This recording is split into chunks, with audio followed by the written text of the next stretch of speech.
Indian மற்றும் western டாய்லெட்டில் வந்து Indian toilet தான் சிறந்தது அண்ட் சயின்டிஃபிக் அப்படின்னு சொன்னால் அவங்களால நம்ப முடியுமா? வெஸ்டர்ன் டாய்லெட்டில் உட்காரும்போது நம்ம உடம்பு 90 டிகிரிஸ் இருக்கும்.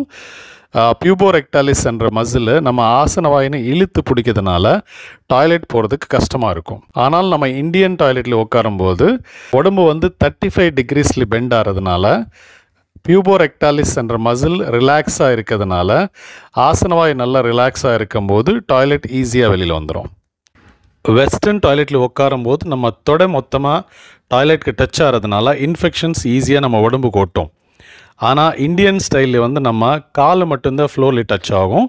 அதனால் இன்ஃபெக்ஷன்ஸ் உடம்புக்கு வர்றதுக்கு வாய்ப்புகள் இல்லை. இந்தியன் ஸ்குவாட்டிங் பொசிஷன் வந்து யோகாவில் இருக்கிற மாலாசனான்ற ஒரு பொசிஷனில் போல் இருக்கிறதுனால பேக் பெயின், தொடவலி, கால் வலி வராதுன்னு கூட கண்டுபிடிச்சிருக்காங்க. Old is always gold. Choice is yours.